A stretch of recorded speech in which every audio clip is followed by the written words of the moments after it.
जय मूल निवासी साथियों, जय मूल निवासी।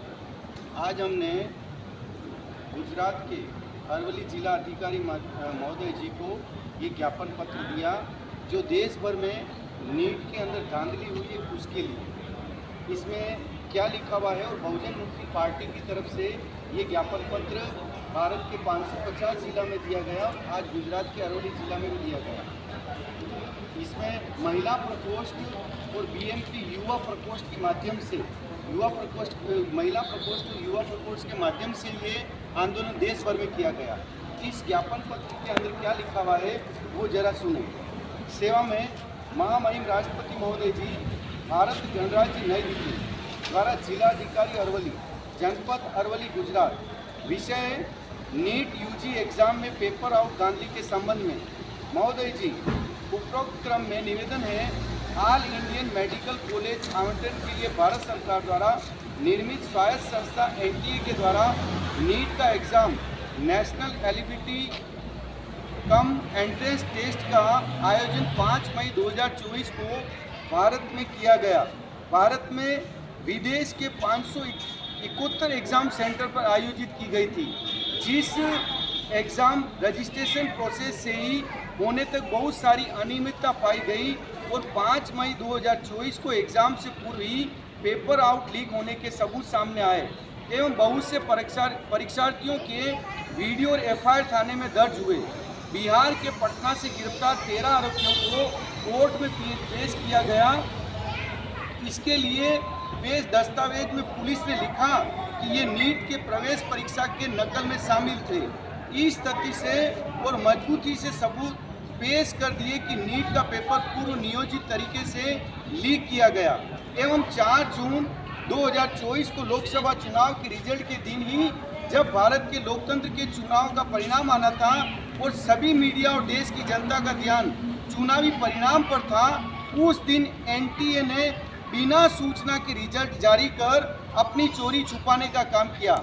लेकिन 4 जून 2024 को जब परिणाम आया तो पेपर लीक के बहुत सारे सबूत मजबूत होते दिखाई दिए और ये साफ जाहिर हुआ कि इस मामले में बड़े लेवल पर मिलीभगत होती दिखाई दी, क्योंकि शिक्षा मंत्री का बयान अपने आप में एनटीए के बचाव में पक्ष में होता दिखाई देना ये साबित करता है कि पेपर आउट में बहुत बड़े स्तर पर मिलीभगत से युवाओं के भविष्य के साथ सोच समझकर षड्यंत्र किया गया। इसलिए एनटीए के द्वारा जारी रिजल्ट और तथ्यों से साफ जाहिर होता है कि पेपर लीक में एनटीए का पूरा हाथ है।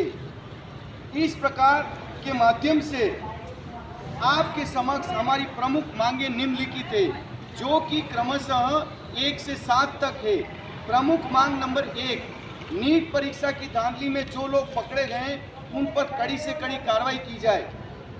प्रमुख मांग नंबर 2, परीक्षा निजीकरण अंतर्गत ना हो बल्कि सरकारी प्रशासन के नियंत्रण के अंतर्गत हो। 3, दोबारा परीक्षा मुफ्त, फ्री और निष्पक्ष कराई जाए। किसी भी परीक्षार्थी से इस बार किसी भी प्रकार की कोई फीस न ली जाए। 4, परीक्षा में जिन विद्यार्थियों ने लीक हुई पेपर की मदद से परीक्षा में बैठे थे और बड़े मात्रा में गैर कानूनी तरीके से पूरे अंक हासिल किए, उन विद्यार्थियों पर कुछ समय तक या पूर्ण रूप से किसी भी परीक्षा में बैठने पर प्रतिबंध लगा दिया जाए। मांग नंबर 5, बाकी सभी विद्यार्थी जो कानूनी तरीके से परीक्षा में बैठकर परीक्षा पास किए थे, उन्हें जो निजी संस्था जिनके अंतर्गत परीक्षा ली गई उन्हें हर्जाना दिया जाए। 6, इस प्रकार की धांधली करने वाले हर निजी संस्था पर पूर्ण रूप से प्रतिबंध लगा दिया जाए। 7, नीट परीक्षा में धांधली में जो शासन प्रशासन के जिम्मेदार अधिकारी हैं उन पर सख्त से सख्त कार्रवाई की जाए, उन्हें निलंबित करके गिरफ्तार किया जाए।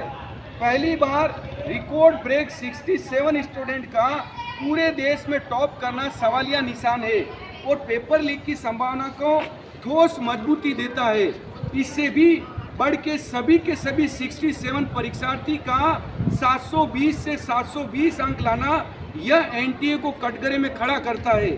सबसे महत्वपूर्ण बात यह है कि 67 स्टूडेंट जो एनटीए द्वारा टॉप घोषित किए गए, उनमें से 50 स्टूडेंट को ग्रेस मार्क्स कृपांक दिए गए, जिसमें एनटीए के 44 स्टूडेंट के प्रति ये तर्क है कि गलत सवाल की वजह से एक सवाल के 2 जवाब होने के कारण दिए थे, क्योंकि 44 स्टूडेंट को ग्रेस नंबर क्रमांक दिया गया, जबकि 2018 की पब्लिश टेक्स्ट बुक्स के आधार पर ये सवाल को ग्रेस में शामिल किया गया है। जबकि 2018 के बाद सभी टेक्स्ट बुक्स में सही जवाब है और टेक्स्ट बुक के सभी पब्लिश में उसे सुधारा गया, फिर भी 2018 के पब्लिकेशन को भी ग्रेस दिया गया।